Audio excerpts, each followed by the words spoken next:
చేరువచ్చిన ప్రియ దేవుడి బిడ్డలందరికీ నా హృదయపూర్వకమైన వందనాలు తెలియజేస్తా ఉన్నాను. పరిశుద్ధ గ్రంథముల నుండి యాకోబు రాసిన పత్రిక 5వ అధ్యాయం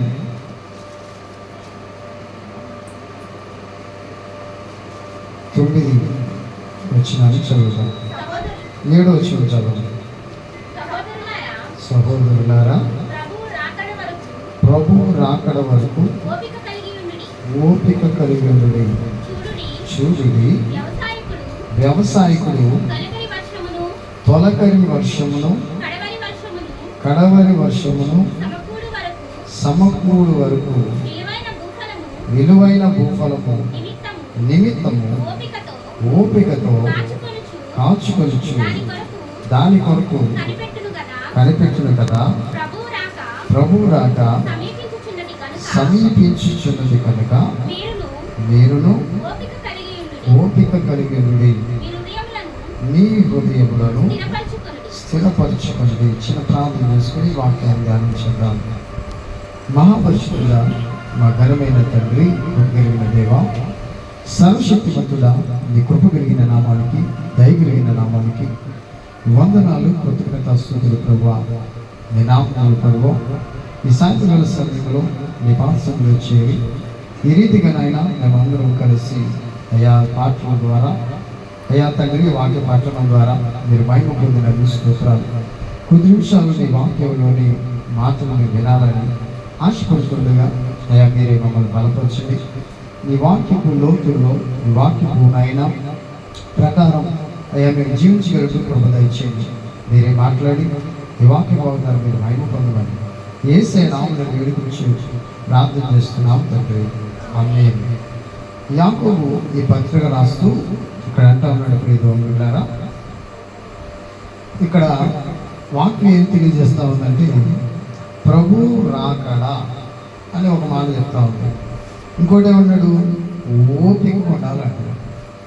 ఇంకేమన్నాడు అక్కడ, వ్యవసాయం చేసే వ్యక్తి ఎట్లయితే వర్షం కోసం ఎదురు చూస్తాడో అట్లాగా ప్రభు రాకడ కోసం ఏం చేయాలంట, ఎదురు చూడాలి అంటున్నాడు. ఇక్కడ ఎదురు చూడటమే కాకుండా ప్రభు రాక సమీపించుచున్నది కనుక మీరును ఓపిక కలిగి ఉండుడి, మీ హృదయములను స్థిరపరచు కొనుడి అన్నాడు.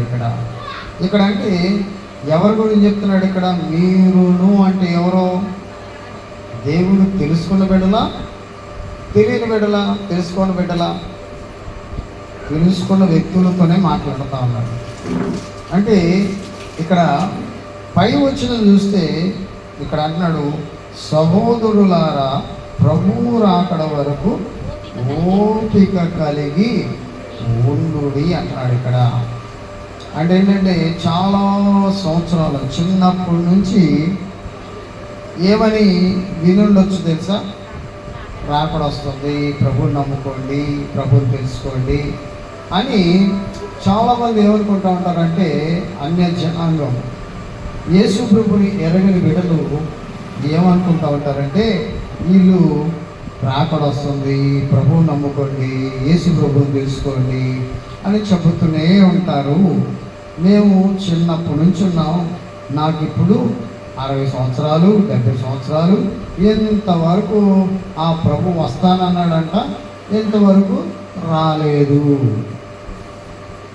వాళ్ళు ఏమనుకుంటారు తెలుసా? ఎందుకు ఆలస్యం అవుతుందో, ఎందుకు ప్రభువు రావట్లేదో అని గ్రహింపు లేకుండా ఈనాడు ఎలా ఉందంటే, లోకం ఎలా ఉందంటే, ఆయన చెప్పాడు కదా రాకడ వస్తుందని, ఆ రాకడ వస్తుందని చెబుతున్నాడు కానీ ఆయన ఇంకా రావట్లేదే, ఇది బైబిల్ అబద్ధమేమో, ఈ బైబిల్ సెలవిచ్చేదంతా అంతా ఎట్లా ఉందంటే అంతా మూఢనమ్మకాలు, ఇవన్నీ అబద్ధం ప్రచురిస్తున్నారేమో అనుకుంటా ఉంటారు. అయితే ప్రియ దేవుని బిడ్డలారా, ఈ సమయంలో ఒకసారి మనం ఆలోచించాలి. ఎందుకు ప్రభు రాక ఆలస్యం అవుతా ఉంది? వాక్యం ఏం తెలుస్తుంది తెలుసా? అందరూ అంతటా మారు మనసు పొందాలి. ప్రతి ఒక్కరికి యేసు ప్రభు ఎవరో తెలియాలి. యేసు ప్రభు తెలియకుండా రాకడ రాదు. రాకడికి గుర్తులు సూచనలు జరుగుతాయి తప్ప అంతము వెంటనే రాదు అని బైబిల్ గ్రంథం చెప్తా ఉంది.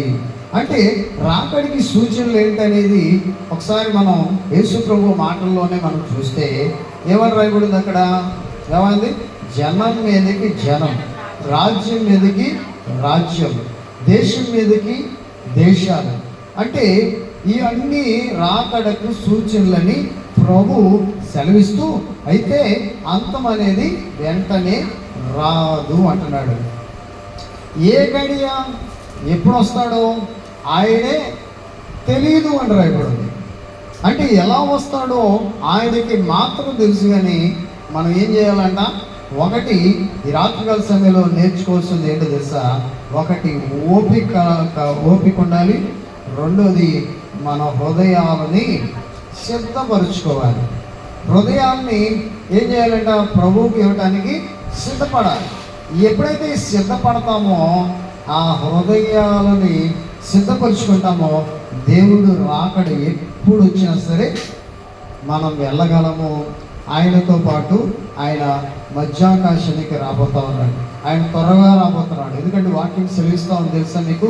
ఇక కాలము బహు కొంచెము, వచ్చేవాడు ఆలస్యము చేయక త్వరగా ఆయన రాబోతా ఉన్నాడు. అంటే ఇదిగో ఆయన మేఘరుడై వచ్చుచున్నాడని దేవుని యొక్క వాక్యం సెలవిస్తూ ఉంది. అంటే ఇవన్నీ మాటలు ఈ సాయంత్రకాల సమయంలో ఎందుకు మనం నేర్చుకుంటున్నామో తెలుసా? ప్రభు యొక్క రాకడ సమీపిస్తూ ఉంది. ఇప్పుడు మనం గమనించవచ్చు. ఇక్కడ చూసినట్లయితే మన ఇంటి దగ్గర నుంచి మొదలెద్దాం. ఇంట్లో చూసినట్లయితే మన ఇంట్లో ఒక 5, 6 ఉన్నాం అనుకోండి. ఒకరికంటే ఒకరికి పడుతుందా? ఒకరి మాట ఒకరు వింటారా? ఇప్పుడు ఇంట్లో 2 ఉన్నారనుకోండి, అన్న చెల్లి ఉంది అనుకోండి, చెల్లి మాట అన్నను, అన్న మాట అది చెల్లి మాట అన్నను వింటాడా? ఒకటి చేయమంటే ఒకటి చేస్తాడు. అంటే చూడండి, సందర్భాలు ఒకసారి బైబిల్ గ్రంథము ఎంత స్పష్టంగా నిజాన్ని చెప్తుందో, నిజం బోధిస్తుందో ఒకసారి చూద్దాం. అంటే మన కుటుంబాలలో, ఈ భూమి మీద ఉన్న ప్రతి కుటుంబంలో గొడవ లేని కుటుంబం చూడగలమా? పలానా కుటుంబంలో గొడవ లేదయ్యా, పలానా కుటుంబం వాళ్ళు ప్రేమ కలిగిన వాళ్ళు అని భూమి మీద చెప్పగలమా? అంటే ప్రపంచంలో ఏ దేశస్థులైనా చూడొచ్చు, ఏ పట్టణస్థులైనా చూడొచ్చు, ఏ ప్రజలైనా సరే చూడొచ్చు, వాళ్ళలో ఏంటి? ప్రేమ కరువైపోతున్న రోజులు ఇవి. అవునా కదా? ఇప్పుడు మీరు కొన్ని సీరియల్స్ కూడా చూస్తూ ఉంటారు. సీరియల్స్లో ఏంటి? గొడవలేగా. అంటే నాకు తెలియదులేదు, గొడవలేగా. నేను అది టీవీ చూడక దగ్గర 7-8 ఏళ్ళు అయింది. అంటే ఏంటి? గొడవలే. కానీ అత్త అంటే కోడలే బాధ, కోడలు కంటే అత్తగా బాధ. ఇవన్నీ ఇంట్లో జరిగే సంఘటనలు. అంటే మనం మొదటి నుంచి ఇంటి దగ్గర నుంచి చూస్తే ప్రేమ చల్లారిపోతున్న రోజులు. కొద్దిగా బయటికి వెళ్తే ఏం జరుగుతుంది? ఒక ఇంటికి ఇంకో ఇంటికి పడుతుందా? ఒకళ్ళు అంటే ఒకళ్ళు ఏంటి? కొద్దిగా ఏదైనా వాళ్ళ ఇంటి ముందు వేస్తే ఏమైంది? పెద్ద గొడవ అయిపోతుంది. ఒకవేళ నీరైపోయినా ఏదైనా కాగితం చేసినా ఏమైంది? గొడవ అయిపోతాం. అంటే ఏంటి? చూడండి, ఒకసారి గుర్తెరగండి. ఇవన్నీ దేవుడు రాకడకి సూచనలు. ఈ రాత్రికాల సమయంలో దేవుడు మనతో మాట్లాడుతున్న ప్రతి మాటను గమనిస్తే మనము ఓర్పు కావాలి, ఓపిక కావాలి.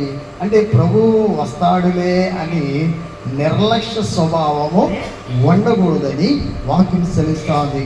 మనకంటే పరిశుద్ధ గ్రంథంలో అనేకమైన ఉదాహరణలు ప్రభు మనకి బోధిస్తూ ఉన్నాడు. 10 మంది కన్యకల గురించి మనకు తెలుసు. 5 ఏమో సిద్ధపడ్డారు, 5 సిద్ధపడలేరు. పెళ్లి కుమారుడు వస్తున్నాడు, ఆలస్యం అవుతుంది అన్నప్పుడు ఏం చేశారు? 5 ఏం చేశారంటే కులికి నిద్రపోయారంట. నిద్రపోయిన వారి జీవితం ఏమైంది? పెళ్లి కుమారుడు రానే వచ్చాడు. సిద్ధపడిన వారు పెళ్లి కుమారుడితో లోపలికి వెళ్ళారు. 5 సిద్ధపడిన వారు వెలుపట ఉండిపోయారు. అంటే ఏంటి? వాళ్ళు ఏం కలగట్లేదు, ఓపిక లేదు. ప్రభు వస్తాడు అన్నాడు, ఆలస్యం అవుతుంది అంటే ఆ ఆలస్యాన్ని వాళ్ళు భరించలేక వాళ్ళు ఏం చేస్తారంటే వచ్చినప్పుడు చూసుకుందాంలే. ఈరోజు మనం కూడా అంతే కదా, వచ్చినప్పుడు ప్రభువుని నమ్ముకుందాంలే, ప్రభువుని తెలుసుకుందాంలే, ఏం పోయిందిలే అని మనలో ఎన్ని నిర్లక్ష్య స్వభావాలు ఉంటున్నాయో మనలో జీవితంలో పేద బిడ్డారా. ఈ రోజున గమనించాలి. ఇక్కడ యాకోబు పత్రిక ద్వారా పరిశుద్ధాత్మ దేవుడు మనతో మాట్లాడుతూ ఉన్నాడు. ఏమవుతుంది? ఈ రోజున చూసినట్లయితే ఇంట్లో గొడవలు, వీధిలో గొడవలు, ఒకరంటే ఒకరు పడట్లేదు. చూసినట్లయితే ఇంకా కొద్దిగా ముందుకు వెళ్తే ఏమవుతుంది? ఒక కులం అంటే ఇంకో కులానికి పడట్లా. ఇంకేమవుతుంది? రాజకీయ గొడవలు, ఆ రాజకీయ గొడవలు తర్వాత ఒక దేశం అంటే ఒక దేశానికి పడట్లా. అంటే ఇవన్నీ దేనికి సూచనలుగా కనబడతా ఉన్నాయి? రాకడకి సూచనలు. ప్రతి ఒక్కరు మీరు అవునన్నా కాదన్నా ఇది నిజం. ప్రభు రావడానికి, ఆయన త్వరగా రాబోటానికి, ఆయన రాబోతున్నాడని ఇవన్నీ గుర్తులు. ఈ గుర్తుల్ని గ్రహించలేక క్రైస్తవ లోకం దేవుడిని నమ్మిన బిడలే, దేవుడిని తెలుసుకున్న బిడలే, దేవుడి పైన దేవుడిని స్వీకరించిన బిడలే నిర్లక్ష్య స్వభావం. వాళ్ళ భక్తి జీవితాన్ని దేవుడితో ముడిపడి దేవుడితో కట్టుకోవాల్సిన వారి బ్రతుకు, దేవుడితో కలిసి ప్రయాణం చేస్తున్న బ్రతుకు, వారి జీవితాన్ని దేవునికి ఇవ్వలేకుండా ఎవరుకున్నది తెలుసా? ఏం పర్లేదు, మేము మంచి ప్రాప్తుల పరులమే, మేము మంచి భక్తి పరులమే, మాకు జ్ఞానం ఉంది, మాకు బైబిల్ తెలుసు, మాకు ఎవరు చెప్పాల్సిన అవసరం లేదు, మాకు ఎవరు బోధించాల్సిన అవసరం లేదు, ఏదో ఆదివారం ఒక్కరోజు దేవుడి గుడికి వెళ్ళి వస్తే చాలు అని ఎట్లా ఉన్నారు తెలుసా? క్రైస్తవులే నిర్లక్ష్యం. ఎంత నిర్లక్ష్యంగా ఉన్నామంటే మన కుటుంబాలలోనే మన కుటుంబాలలోనే దేవుడిని చూపించాల్సిన మనం, దేవుడిని తెలియజేసిన మనం, దేవుడి పైన ఆధారపడాల్సిన మనం, దేవుడి పైన ఆదుకోవాల్సిన మనం, ప్రభుని ప్రచురించాల్సింది పోయి, ప్రభు పైన ఆదుకోవాల్సింది పోయి ఏం చేస్తున్నావు తెలుసా? దేవుణ్ణి గుర్తెరగని స్థితిలో ఉంటున్నాం, దేవుణ్ణి నమ్మని స్థితిలో ఉంటున్నాం ప్రియదో అంటున్నారా. అంటే ఈ యొక్క గుర్తులని ఒకసారి ఆలోచించేయాలి. ఈ గుర్తులు ఎలా ఉన్నాయి? ఇంట్లో గొడవలు, వీధుల్లో గొడవలు, ఒకళ్ళంటే ఒకరికి పడట్లా. చూడండి ప్రియ దేవుడి బిడ్డలారా, ఎంత ఎలా ఉందో ఒకసారి ఆలోచించేయండి. ఇక్కడ అంటే రాకడికి ఎన్ని గుర్తులు వస్తున్నాడు దేవుడు. ఈ రోజున చూస్తే దేశం చూడండి, ఇజ్రాయేలు దేశం మీదకి, ఇజ్రాయేలు దేశంలో యుద్ధం ప్రారంభించబడింది. మొదటిగా 2022 సంవత్సరంలో ఉక్రెయిన్కి రష్యాకి మధ్యలో యుద్ధం ప్రారంభమైంది. 2023లో ఏమైందో తెలుసా? అక్కడ గాజా పట్టణానికి ఇజ్రాయేలు వాళ్ళకి యుద్ధం ప్రారంభమైంది. 24లో ఇప్పుడు ఏమవుతుంది? ఇజ్రాయేల్కి ఇరాన్కి. అంటే ఇవన్నీ రాకడికి గుర్తులు, రాకడికి సూచనలు. ప్రియ దేవుని బిడ్డలారా, ఆలోచించేది. యాకోబు భక్తుడు మనకి జ్ఞాపకాలు చేస్తా ఉన్నాడు. మనం ఏమనుకుంటున్నామంటే ఇంకా రావట్లేదు కదా ప్రభు, ఇంకా రావట్లేదు, ఆయన ఆలస్యం చేస్తాడేమో, ఆయన రావట్లేదేమో అనుకుంటూ మన ఆత్మీయ స్థితిని మనం నిర్మాణం చేసుకోలేకపోతా ఉన్నాము, ఆత్మీయతని కట్టుకోలేకపోతా ఉన్నాం, మన ఆత్మీయ జీవితాన్ని మెరుగు చేసుకోలేకపోతా ఉన్నాం. ఎట్లా ఉందో తెలుసా?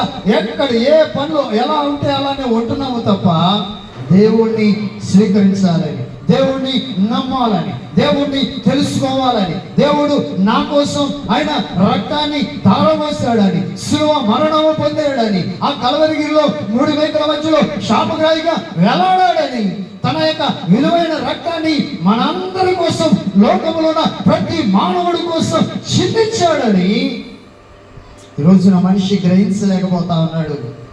ఎందుకంటే మనుషులు పాపాన్ని చేసి దేవుడు అనుగ్రహించే మహిమను పొందలేకపోతా ఉన్నారు. పాపం వల్ల వచ్చే జీతం మరణాన్ని కూడా తెచ్చుకుంటా ఉన్నారు. ఆ మరణము నుండి తప్పించడానికి, ఆ మరణము నుండి విమోచించడానికి, ఆ మరణము నుండి నిన్ను బయటపడటానికి యేసు ప్రభు ఆ కల్వరిలో ఆయన విలువైన ప్రాణాన్ని పెట్టాడని లోకము గుర్తెరగట్లేదు. ప్రియ దేవుని బిడ్డలారా, ఇవన్నీ గుర్తెరగకుండా ఉండటం వల్ల ఏం జరుగుతుందో తెలుసా? ఇక్కడ వాక్యం సెలవిస్తా ఉంది, మనందరికీ పరిశుద్ధ గ్రంథం చెప్తా ఉంది, ప్రభువు రాకడ. సహోదరులారా, అంటే ఎవరైనా సరే ఈ భూమి మీద ఉన్న ప్రతి మానవుడు తెలుసుకోవాల్సిన విషయము, తెలుసుకోవాల్సిన మాటలు బోధిస్తా ఉంది. ప్రియ దేవుని బిడ్డలారా, ఏమన్నాడు? ప్రభు రాకడ వరకు ఓపిక కలిగి ఉండుడి. ఓపిక ఉండాలి. ఓపిక. ఏదైనా పని చేస్తున్నామంటే ఆ పనిలో మనకి ఆ పనిని ఆ కడముట్టించాలంటే, దాన్ని జరిగించాలంటే ఏం కావాలి? ఓపిక కావాలా వద్దా? ఇప్పుడు ఈ రోజున ఓపికలు అనేది ఉన్నాయా? ఓపిక ఉందా? ఇప్పుడు వెంటనే ఏం చేయాలి? ఏదైనా ఆహారం పెట్టక ముందే ఏం చేస్తూ ఉంటాడు? పిల్లలు ఏం చేస్తూ ఉంటారు? మమ్మీ తొందరగా పెట్టి, మమ్మీ తొందరగా పెట్టి, మమ్మీ తొందరగా పెట్టండి. పెట్టేది నీకే, నీకోసమే కదా. ఆయన ఏం చేస్తూ ఉంటారు? తల్లిదండ్రుల నుంచి లాక్కొని తింటూ ఉంటాడు. అంటే ఓపిక ఏమవుతుంది? పెట్టేది వాళ్ళ కోసమే, సంపాదించేది వాళ్ళ కోసమే, ప్రయాసపడేది వాళ్ళ కోసమే. కానీ ఏం లేదు, పిల్లల్లో ఏం లేదు. ఉదాహరణకు ఓపిక లేదు, ఓపిక ఉండట్లా. అట్లానే క్రైస్తవ లోకానికి, క్రైస్తవ బిడలకి ఏముండట్లేదు? ప్రభు రాకడ వస్తుందని అనేకమైన గుర్తులు జరుగుతూ ఉంటే, అనేకమైన సూచనలు కనబడతా ఉంటే ఏమనుకుంటున్నాం తెలుసా? పర్లేదు, ఎప్పుడు వస్తున్నాడులే, ఆయన వచ్చేటప్పుడు మనం చూసుకోవచ్చులే అని ఓపిక ఉండట్లేదు. ఇక్కడ అన్నాడు, ఏమన్నాడు తెలుసా? ఎట్లా ఓపిక ఉండాలో, ఎలా ఓపికతో మనం ఉండాలో, ప్రభు యందు ఎట్లా ఉండాలో, ఎలా నడుచుకోవాలో ఇక్కడ రాస్తున్న మాటను మనం గమనిస్తే, వ్యవసాయకుడు తొలకరి వర్షమును కడవరి వర్షమును సమకూడు వరకు. ఏంటంట? వ్యవసాయం చేసే వ్యక్తి ఏం చేస్తాడంట? ముందు విత్తనం వేస్తాడు కదా, విత్తనం ఏగబడక ముందు వర్షం కోసం ఎదురు చూస్తాడంట. ఒక వర్షం పడింది అనుకోండి, ఆ వర్షం పడినప్పుడు ఆ తొలకరి వాన ఎప్పుడైతే పడుతుందో ఏం చేస్తాడు? అప్పుడు పొలాన్ని దున్నుతాడు. ఆ దుక్కిని దున్ని విత్తనం వేయడానికి సిద్ధపడతాడంట. అంటే ఒక వ్యవసాయం చేసే వ్యక్తి ఆ పంటను వేయటానికి ఎలా సిద్ధపడుతున్నాడో, ప్రభువు కోసం ఎదురు చూసే వ్యక్తులుగా, ప్రభు పైన ఆనుకునే వ్యక్తులుగా, ప్రభు పైన ఆధారపడే వ్యక్తులుగా మనం కూడా ప్రభువు కోసం ఎదురు చూసే వ్యక్తులుగా మనం కనపడాలి. ఈ రోజున ఎట్లా ఉంటుంది తెలుసా? ఏదో ప్రభువు నమ్ముకున్నాము అని పేరుకు చెప్పుకుంటూ ఉన్నామే కానీ ఆయన కోసం ఎదురు చూసే ఆ స్థితిని, ఆశను మనలో కనపడట్లేదు. ప్రియదేవుని బిడ్డలారా, ఈ రోజున క్రైస్తవ వ్యక్తులు ఎందుకు సన్నగిల్లిపోతున్నారంటే, ఎందుకు నీరసమైపోతున్నారంటే, సంఘాలలో గొప్ప కార్యాలు ఎందుకు జరగట్లేదంటే, సేవకులు ఎందుకు దేవుని యొక్క వాక్యాన్ని సరైన రీతిలో బోధించలేకపోతున్నారంటే గల కారణం ఏంటంటే, సరిగా వాళ్ళు ఏం చేస్తున్నారు తెలుసా? ఎదురు చూసే మనస్తత్వం కనపడట్లా. ఈ రోజున అనేకమైన సంఘాలలో దేవుని ప్రజలు కూర్చోబడట్లేదంటే, చేర్చబడట్లేదంటే, దేవుని యొక్క రాజ్య సువార్త వారికి బోధించబడట్లేదంటే, ఎలా నడుచుకోవాలో, ఎలా ప్రవర్తించాలో, ఎలా జీవించాలో ఈ రోజున దేవుని యొక్క వాక్యాన్ని బోధించలేకపోతున్నారండి. గల కారణం సిద్ధపాటు లేదు.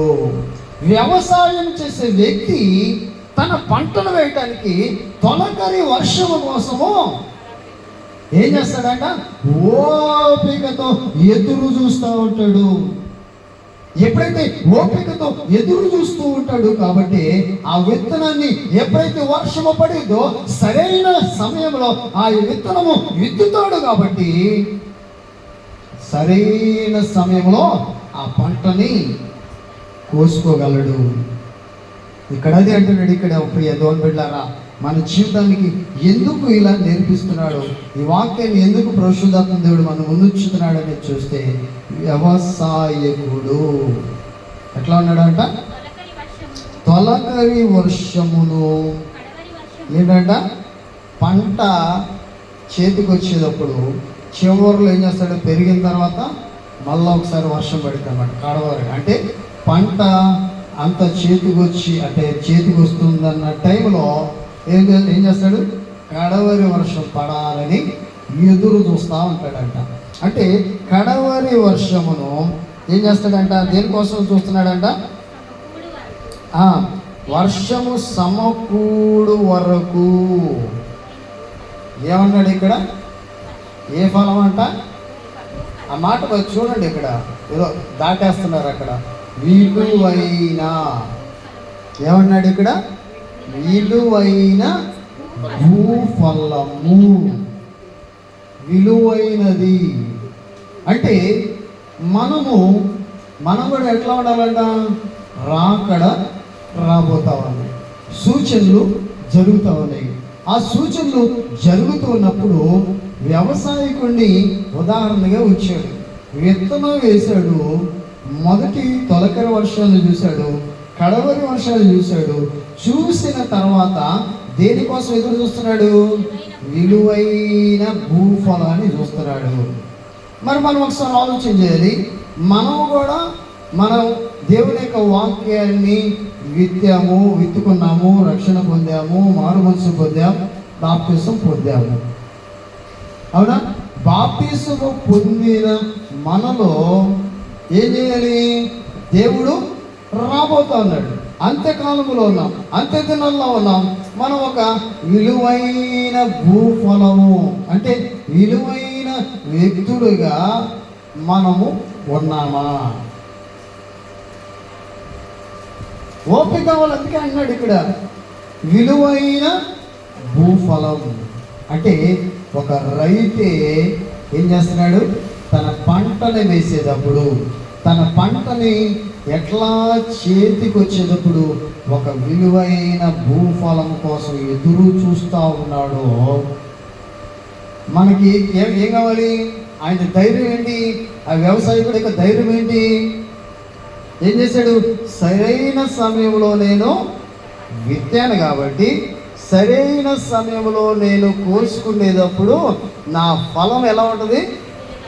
ఒక విలువైన భూఫలము నేను కోసుకోబోతున్నాను, ఒక విలువైన దానిని నేను కోసుకోబోతున్నానని ఏం చేస్తాడు? నమ్మకంతో వ్యవసాయకుడు విత్తుతాడు. ఈ రోజున మనము కూడా ఒక వ్యవసాయం చేసే వ్యక్తులమే, ఒక వ్యవసాయకులమే. అలాగే దేవుని యొక్క వాక్యం ఏంటి? విత్తనము విత్తబడాలి. మనకు తెలుసు కదా, విత్తనము గురించి ఉపమానం తెలుసు. ఎక్కడ పండి? కొన్ని త్రోవ పక్కన పండి అంట, కొన్ని మన్ను లేని నేలలో పడి, కొన్ని ముళ్ళ పొదల్లో పడి, కొన్ని మంచి నేలలో పడి. మంచి నేలలో పడిన విత్తనము ఎట్లా ఫలించిందంట? 30 60 100 ఫలించింది. మరి ముళ్ళ పొదల్లో పడిన విత్తనం ఏమైంది? అది ఫలించిందంట, కానీ ఏమైందో తెలుసా? అణిచివేయబడతా ఉంది. రాతి నేలలో పడిన విత్తనం, దాంట్లో ఏమిటి? మన్ను లేదు కాబట్టి ఆ మన్ను లేని నేలలో ఆ విత్తనం ఉండదు. ఏమైపోయింది? ఒక బ్రతికిన చచ్చిపోయింది. త్రోవ పక్కన పడిన విత్తనం ఏమైంది? పక్షులు వచ్చి తినేస్తాయి. మరి మన పొలం ఎట్లా ఉంది? మనం అనుకుంటున్నాం కదా, రాకడా అని ఏదో బోధకులు చెప్తా ఉన్నారు, వాక్యంలో నేను చెబుతున్నాను, కానీ రావట్లేదు. ఏంటి? ఎందుకు త్వరగా రావట్లేదు? ప్రభు సూచనలు చెప్తున్నాడు కానీ ఎందుకు రావట్లేదని ఎప్పుడైనా ఆలోచన చేసావా? ఎప్పుడైనా ఆలోచన చేశారా? నీకు విలువైన భూఫలం, విలువైన ఆత్మ సంబంధమైన జ్ఞానము లేదని, విలువైన స్థితి లేదని, ఆత్మస్థైర్యము లేదని దేవుడు ఏం చేస్తున్నాడు? మీకోసమే ఆలోచన చేస్తూ ఉన్నాడు. ఓపికతో ఒక వ్యవసాయకుడు ఏదైతే ఓపికతో ఎదురు చూస్తూ ఉన్నాడో అలాగా నీవు కూడా ఎదురు చూడాలి అంటున్నాడు. ఇక్కడ ఏమన్నాడు? ఇక్కడ వాక్యం చూసినట్లయితే ఓపికతో కాచుకొనుచు దాని కొరకు కనిపెట్టును కదా, విలువైన భూఫలము నిమిత్తము. ఆ పంట కోసం ఒక వ్యవసాయం చేసే వ్యక్తి ఎట్లయితే దేనికోసం చూస్తున్నాడంట? ఆ మాటని విలువైన భూఫలం కోసం. మనలో మరి విలువైన భూఫలం బయటకు వస్తుందా? విలువైంది ఏమైనా ఉందా? మరి ప్రభుకి విలువ కలిగిన వ్యక్తిగా ఉంటేనే నీకు ఏదైనా దేవుడు ఏం చేస్తాడు? బలా నమ్మకమైన మంచి దాసుడా అంటాడు. ఆయనకి విలువైన వ్యక్తిగా లేదనుకోండి, ఓ చెడ్డ దాసుడా అంటాడు. ఒకసారి ఆలోచించండి ప్రియమైన బిడ్డలారా, ఎన్ని గుర్తులు జరుగుతూ ఉన్నాయి. జరుగుతున్నప్పుడు ఒకటి మనకు ఓపిక కావాలి, రెండోది హృదయాన్ని సిద్ధం చేసుకోవాలి. చాలా జాగ్రత్తగా ఉండాలి. ఎందుకంటే ఏదో అని అనాలోచితంగా వెళ్ళబుచ్చే రోజులు కాదు ఇవి. ఏదో టైం పాస్ చేసే రోజులు కాదు. పిల్లలైనా సరే పెద్దలైనా సరే ఆయన వచ్చాడంటే ఏమవుతుందో తెలుసా? ఆయనని ఎరిగిన బిడ్డలు ఎత్తబడతారు, ఎరగని బిడ్డలు విడవబడతారు. విడబడిన వ్యక్తుల్లో ఎంత ఘోరమైన శ్రమలు ఉంటాయో, చాలా ఘోరమైన శ్రమలు ఉంటాయి. ఎలాంటి శ్రమలు ఉంటాయో తెలుసా? ఒక తేలు కుడితే మిడతలు, ఇవన్నీ చూసారా? మిడతలు కుడతాయంట, జనాల్ని బాధిస్తాయంట, 3 నెలలు బాధిస్తాయంట. ఒక తేలు కుడితే ఎంత బాధ ఉంటుందో అంత బాధ ఉంటుందంట. చావు కావాలని మనుషులు ఏం చేస్తారంటే ట్రైన్ వస్తుంది అనుకోండి, ట్రైన్కి ఎదురుగా వెళ్తారంట. ట్రైన్ వచ్చి గుద్దినా చావడంట. బస్సు వస్తూ ఉంటుంది, బస్సు వచ్చినా ఎదురు పోయినా బస్సు తగిలినా చావడంట. ఈ కొండ ఉంది కదా, బండ వచ్చి మీద పడిన బండలు పడమంటారంట. వచ్చి ఈ బాధలు తట్టుకోలేకపోతున్నాం, ఈ బండ పడినా కానీ చావంట. ఒకసారి ఆలోచించి, విడవబడిన వ్యక్తి జీవితము ఎంత ఘోరంగా ఉంటుందో ఒకసారి పిల్లలు గ్రహించాలి. ఒకసారి ఆలోచించేయాలి ప్రియమైన బిడ్డలారా.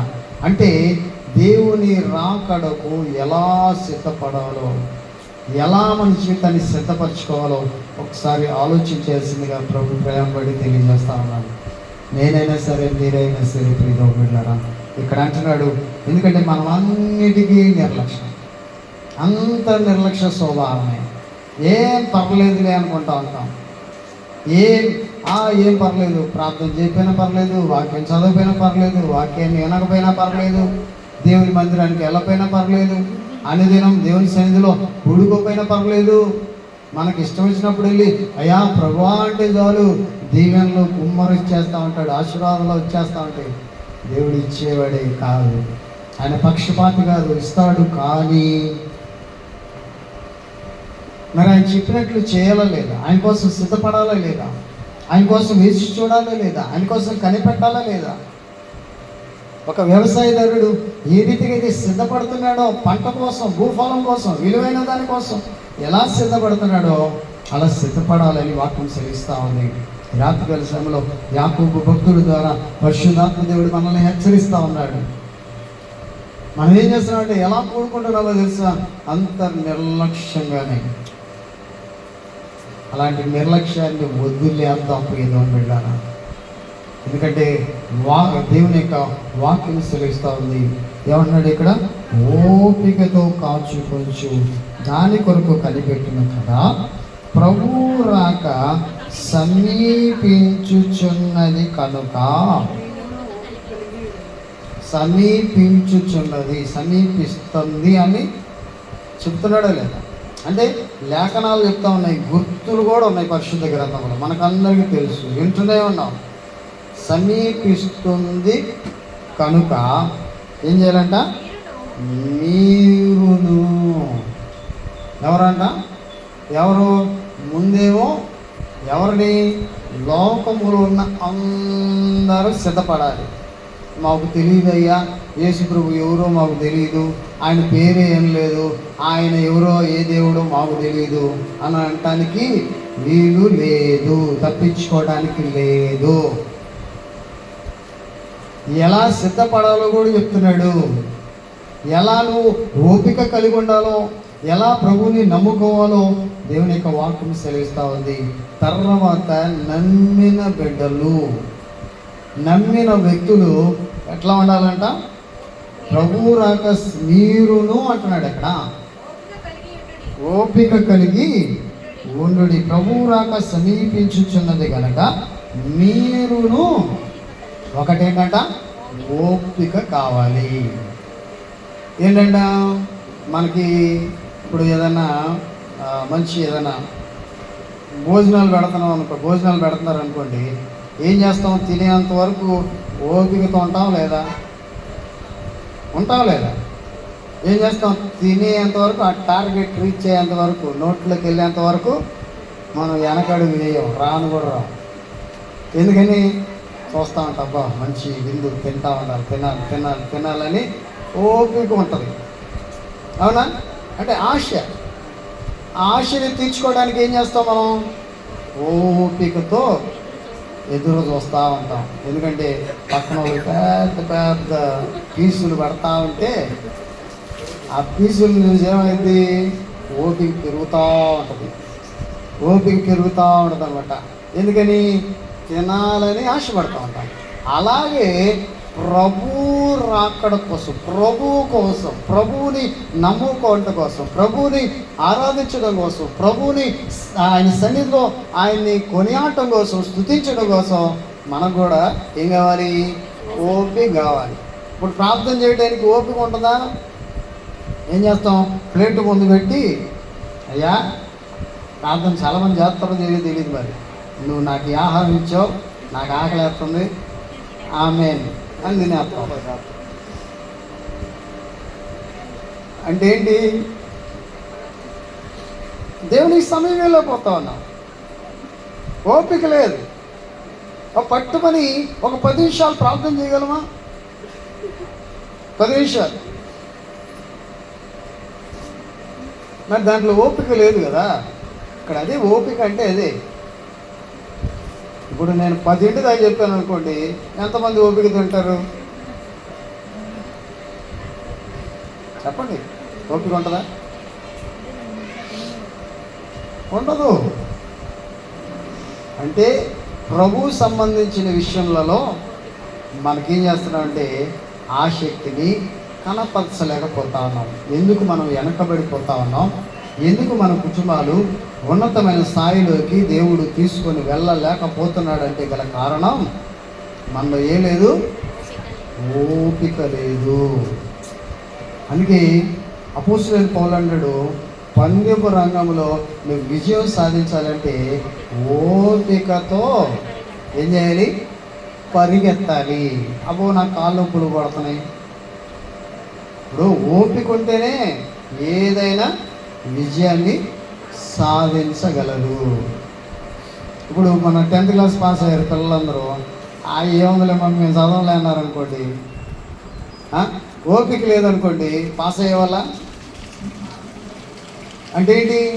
వాళ్ళు పాస్ అవ్వటానికి గల కారణం ఓపికతో వారు ఏం చేశారు, చదివారు. కష్టమైన వాళ్ళు నిద్రను మానుకొనైనా ఎట్లా అయినా ఏంటి పాస్ అవ్వాలని చదివారు. అంటే వాళ్ళకు ఓపికే వారికి విజయాన్ని తెచ్చిపెట్టింది, ఇచ్చింది. ప్రియమైన అంటే మనము రాకడ, దేవుని రాకడ సమీపిస్తుంది కాబట్టి ఆయన్ని ఎదుర్కోవాలంటే కలుసుకోవాలంటే మన భక్తి జీవితం ఎలా చేయాలంట, ఎలా ఉండాలి, ఓపికతో. ప్రార్థనని ఏం చేయాలి, నిర్లక్ష్యం చేయకుండా ఓపికతో ప్రభుతో ఎక్కువగా గడుపుతూ ఉండాలి. రెండోది ఏంటన్నాడు ఇక్కడ, ఏమన్నాడు, మీ హృదయాలని స్థిరంగా ఉంచుకోవాలి. అంటే మన హృదయం ఎలా ఉందంట, హృదయము స్థిరంగా లేదు, ఎటు పడితే అటు తిరిగి. అంటే హృదయము ఎట్లా ఉందంటే, హృదయము అన్నిటికంటే మోసకరమైంది. దానికి ఏముందంట, వ్యాధి ఉందంట. ఏ వ్యాధి అంట, ఘోరమైన వ్యాధి. ఇప్పుడు మనం బాగానే దేవుల్లో ఉంటాం, ఇక్కడ నుంచి నేను చక్కగా ఉండాలయ్యా అనుకుంటాం, ఇక్కడ నుంచి చక్కగా ప్రవర్తించాలనుకుంటాం, ప్రార్థన చేయాలనుకుంటాం, వాక్యాన్ని మొత్తం ఆదికాండం నుంచి ప్రకటన కన్నా వరకు చదివేస్తా అనుకుంటాం. కానీ ఏం చేస్తావు, హృదయములో ఏముండదు. ఒక అధ్యాయము, ఒక 10 వచనాలు చదవడం వల్లే మొత్తం చదివేశాను, ఇంకా మూసే బైబిల్ మూసే అనుకుంటాం. అంటే హృదయంలో ఏముంది, లేదు, ఏం లేదు, స్థిరత్వం లేదు. అయితే మన హృదయంలో ఎలాంటి స్థిరత్వం కలిగి ఉంటాం, క్రికెట్ మ్యాచ్ 2-3 గంటలు అయితే కళ్ళారుపోటు 6 కొట్టాడా, 4 కొట్టాడా, అరే క్యాచ్ కొట్టాడు రా వాడు, అరే రే నాకు ఇష్టమైన వాడు ఓడిపోయాడు, అరే అవుట్ అయిపోయాడే. చూడండి ఒకసారి, అంటే మనుషుల యొక్క నైజం, ఏది ప్రాముఖ్యమో, ఏది అవసరమో, ఈ రాకడ రేపు దేవుని యొక్క రాకడ సమీపిస్తుంది కాబట్టి ఎలా సిద్ధపడాలో, మన హృదయాన్ని ఎలా స్థిరపరచుకోవాలో అది ఆలోచన చేయట్లే మానవుడు. వ్యర్థమైన వాటి కోసం ప్రయాసపడుతున్నాడే తప్ప పనికొచ్చే వాటి కోసం. ఎందుకంటే ఈ యొక్క లోకం స్థిరము కాదని, ఈ లోకము అంతమైపోతుందని, ఈ లోకము లయమైపోతుందని బైబిల్ గ్రంథము చెబుతున్నా నమ్మని స్థితిలో మానవుడు ఉంటున్నాడు. అస్థిరమైన వాటి కోసము ఆ యొక్క హృదయాన్ని సిద్ధం చేసుకున్నాడు తప్ప స్థిరమైన నివాసము పరలోకమందు ఉందని, ఆ స్థిరమైన నివాసం ప్రభు దగ్గరికి వెళ్ళాలి అని సిద్ధపడట్లేదు. ఇక వాక్యం సెలవిస్తుంది, స్థిర నివాసము ఇక్కడ లేదు. అవునా లేదా? గత 3 సంవత్సరాల కిందట ఎవరు, కృపాల్ గారు చనిపోయారు. అయితే ఆయన ఏం చేశాడు, ఆయన మార్గాన్ని ఆయన ఏం చేశాడంటే ఆయన ప్రయాణాన్ని కొనసాగించి దేవుడి దగ్గరికి వెళ్ళాడు. ఒకసారి ఆలోచన చేయండి, మన జీవితము కూడా, మన బ్రతుకు కూడా ప్రభువు సన్నిధిలో ప్రభువుని కలుసుకోవాలంటే, ప్రభువుతో మనం ఉండాలంటే దేవుని రాకడ రాబోతా ఉంది. ఒకవేళ మనం లేకపోతే ఒకవేళ చనిపోయాడు అనుకోండి, వెళ్ళిపోతాం. చనిపోకపోతే దేవుడు రాకడ రాబోతా ఉంది. ఆ రాకడ కోసం మనం ఎదురు చూస్తూ ఒకటేం కావాలంట, ఓపిక కావాలి. ఓపిక ఉంటేనే ఏమైంది, హృదయం స్థిరపడింది. ఓపిక లేదనుకోండి, స్థిరపడిద్దా? అస్సలు స్థిరమే చేసుకోము. అంటే వేరు వాటి మీద మనం ఓపికతో, క్రికెట్ చూస్తూ ఉంటాడు, కరెంట్ పోయితే బా ఇప్పుడే తీసాడరా అని అంటాంగా, ఇప్పుడే తీసాడరా. సినిమా చూస్తున్నావు, అబ్బా ఇప్పుడే తీయాలా అని అంటారు లేదా? అంటే ఏంటి, సినిమా చూడటానికి ఓపిక ఉంది, క్రికెట్ చూడటానికి ఓపిక ఉంది, ఫోన్లు చూడటానికి ఓపిక ఉంది, ఆ ముచ్చట్లు ఆడటానికి ఓపిక ఉంది, నిద్రపోవడానికి ఓపిక ఉంది. కానీ ప్రభు కోసం ఎదురు చూడటానికి మాత్రం ఓపిక లేదు. ఇంకసార్లు ఆపాయా బాబు వాక్యం అంటున్నాడు. అంటే కొన్ని గుర్తులు కనబడుతున్నాయి. ఆవలింతలో ఈడేమో అస్సలు అటు ఇటు తిరుగుతూనే ఉన్నాడు. ఇప్పుడు ఆడేమో కాలు చాపాడు, కాలు చాపుతున్నాడు. పక్కనేమో గోడ కనుక్కొని చూడు, నువ్వు చెప్పుకో మాకెందుకు అంటాడు.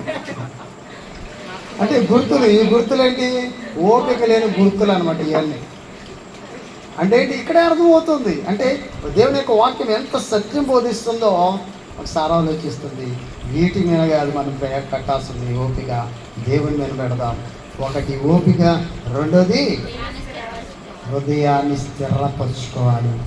ఆ రీతిగా ప్రభు మనకి సహాయం చేయాలని తలలు వచ్చి ప్రార్థించేద్దాం ప్రియదేవుని బిడ్డలారా. దేవుని పైన ఆధారపడదాం. ఎందుకంటే దేవుని యొక్క వాక్యం స్పష్టంగా మనకు బోధిస్తూ ఉంది. దేవుని యొక్క వాక్యం మనకి తెలియజేస్తూ ఉంది దేనికోసం సిద్ధపడాలో, దేనికోసం మనం ఆతృత పడాలో, దేవుని పైన ఎలా ఆనుకోవాలో దేవుని యొక్క వాక్యం స్పష్టంగా మనకు బోధిస్తుంది. కాబట్టి ఒకసారి ఆలోచించేద్దాం. దేవుని యొక్క మాటలు విన్నామనందరం దేవుని పైన ఆనుకోగలుగుతున్నామా? మనకు ఆ ఓపిక ఉందా? మన హృదయాన్ని స్థిరపరుచుకుంటున్నామా దేవునిలో?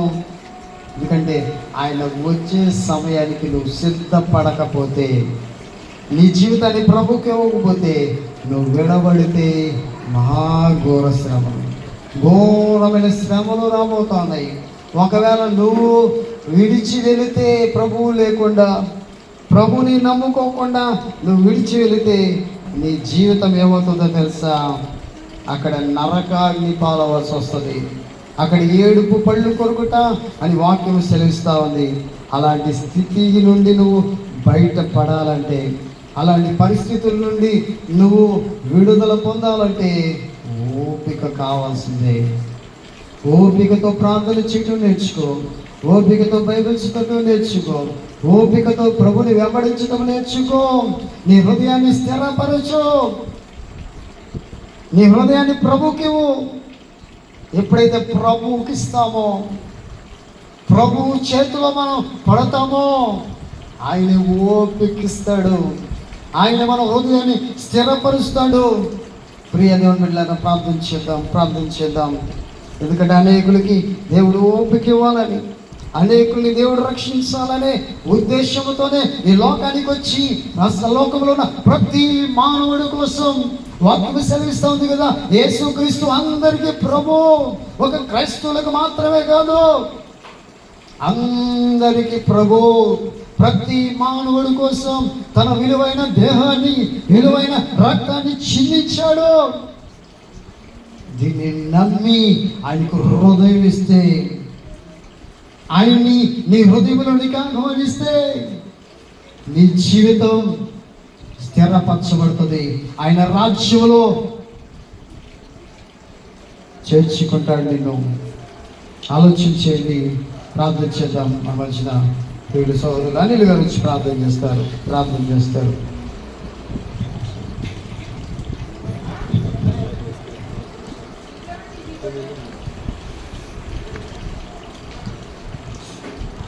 పరిశుద్ధ ప్రేమ తండ్రి, దగిన ప్రభువా, మీ ఘనమైన శ్రేష్టమైన పరిశుద్ధనామాన్ని పొందనాలు, స్తుతులు, స్తోత్రాలు చెల్లిస్తున్నాం. నైనా గడిచిన ప్రభుదినం నుండి ప్రభుదినం వరకు మీ రెక్కల నీళ్ళలో భద్రపరిచి రాత్రి వేళ మీ పాదాల చెంత చేరి మేము స్తుతించి మహింపరిచి ప్రభునిచ్చినందుకు స్తోత్రాలు చెల్లిస్తున్నాం. మహోన్నతుడా, మహాగణుడా, మీకు స్తోత్రాలు. అద్భుతకరుడా, ఆశ్చర్యకరుడా, మీకు స్తోత్రాలయ్యా. నిన్న నేడు నిరంతరము ఏకరీతిగా ఉన్న దేవా, మీకు స్తోత్రాలు చెల్లిస్తున్నాం. కృప కలిగిన దేవా, మీకు వందనాలు. కృపామయుడా, మీకు వందనాలు. జాలిగల తండ్రి యేసయ్యా, మీకు వందనాలు చెల్లిస్తున్నాం. ఏ యోగ్యత లేని మమ్మల్ని ప్రేమించి, ఏ అర్హత లేని మమ్మల్ని ప్రేమించినైనా ఈ శ్రేష్టమైన సమయంలో మీ పదాలు పట్టుకుని కృపనిచ్చినందుకు స్తోత్రాలు చెల్లిస్తున్నాం. అయా, ఎక్కడ ఇద్దరు ముగ్గురు కూడి నా నామం స్తుతిస్తారో వారి మధ్యలో నేను ఉంటానని సెలవిచ్చిందో మీకు వందనాలు. మా మధ్యలో మీరున్నందుకై స్తోత్రాలు చెల్లిస్తున్నాం. అయా, మీకు వందనాలు చెల్లిస్తున్నాం ప్రభువా. మీ దాసుని నిలబెట్టి మాతో మాట్లాడిన ప్రతి మాటకే స్తోత్రాలు చెల్లిస్తున్నాం. అయా నాయన మీరు ఆఖరి వరకు నాయన మేము ఓపిక కలిగి అయా మీకోసం ఎదురు చూసే బిడ్డలుగా మమ్మల్ని లేవనెత్తి అడుగుతున్నాం నాయన. మీకు స్తోత్రాలు. మీ కొరకు సిద్ధపడిన అయినా అయా మీకోసం ఎదురు చూసే బిడ్డలుగా నైనా ఆ నిత్య రాజ్యంలో వారసులో కృప దయచేయమని అడుగుతున్నాం నాయన. మా విధేయతలు, మా దోషాలను, మా అపరాధం క్షమించి మీ కృప చేత బలపరచండి. మీ శిలువ రక్తంలో మమ్మల్ని కడిగి శుద్ధీకరించమని అడుగుతున్నాం తండ్రి. మీకు వందనాలు చెల్లిస్తున్నాం. యేసయ్యా మీకు వందనాలనైనా ఈ రాత్రి వేళ ప్రభా అయా మా ప్రియులు పెద్దలనైనా అయా అయినా పెద్దటి కృపాలు గారిన ప్రభా గడిచిన దినాలు మీరు పిలుచుకున్నందుకే స్తోత్రాలు చెల్లిస్తున్నాం. 2 సంవత్సరాల నుండి 3వ సంవత్సరం వచ్చి ఉండగా ప్రభా అయినా తన బంధువుల్ని, రక్త సంబంధికుల్ని అయా దీవించి ఆశీర్వదించమని అడుగుతున్నాం. అయినా ప్రతి ఒక్కరునైనా ఏదో ఒక రోజునైనా అయా మీ లోకాన్ని విడిచి వెళ్ళవలసిందే కనుకనైనా సిద్ధపాటు కలిగినైనా మీ కొరకు ఎదురు చూసే బిడ్డలుగా తయారు చేయమని అడుగుతున్నాం. అయినా మీకు వందనాలు. ఈ రాత్రి వాళ్ళు చేరేసిన ప్రతి ఒక్క బిడ్డ పేరు వలసిన దీవించండి, ఆశీర్వదించండి. నైనా రాకుండా బిడ్డల ప్రభా అయా మరొక దినాన్ని ప్రభానైనా మరొక ప్రభు దినంలో మీ పాదార్చన చేరి మిమ్మల్ని స్తుతించి మహిమపరిచే కృపను దయచేయమని అడుగుతున్నాం. ఈ రాత్రి వాళ్ళనైనా మీ పాదార్చన గడపడానికి మీరు ఇచ్చిన ధన్యతగా మరొకసారి వందనాలు, కృతజ్ఞత, ఆస్తుతులు, స్తోత్రాలు చెల్లిస్తున్నాం. ఈ సమయంలో మా అమ్మ గృహాలకు వెళ్తూ ఉండగా దీవించి ఆశీర్వదించి క్షేమం ఇచ్చి పంపించండి. మరొక పరిశుద్ధ పునరుత్థాన ప్రభు దినములు ఈ రీతిగా మేమంతా చేరి మిమ్మల్ని స్తుతించి మహిమపరిచే వరకు మీ కృప కాపుదల మాతో ఉంచి మమ్మల్ని నడిపించమని మా ప్రభువును మా రక్షకుడైన నజరేయుడైన యేసుక్రీస్తు పరిశుద్ధ నామములో కృతజ్ఞతాస్తుతులు చెల్లించి ప్రార్థిస్తున్నాం తండ్రి. ఆమేన్. పరలోకమందున మా తండ్రి, నీ నామం పరిశుద్ధపరచబడింది గాక, నీ రాజ్యం వచ్చును గాక, నీ చిత్తం పరలోకపు భూమి మీద నెరవేరును గాక. మాకు కావాల్సిన అన్ని దినాలను వేసి మరో సృష్టించిన రుణము చెల్లించు. మమ్మల్ని శోధనగా కీడిస్తవచ్చు. ఎందుకనగా రాజ్యం, బలం, శక్తి, మహిమ నిరంతరం నీవేనావు తండ్రి. ఆమేన్. మన పరమ తండ్రి దేవుని ప్రేమ, కుమారుడైన యేసుక్రీస్తు కృప, పరిశుద్ధాత్మకు అన్నిన సహవాసం నిత్యములకు సదాకాలం మనకును మన కుటుంబాలకును అలాగే ఈ ఆర్ఎస్ కాలనీ ప్రాంత నివాసులందరికీ సదాకాలం తోడుగా నడిపించిన గాక.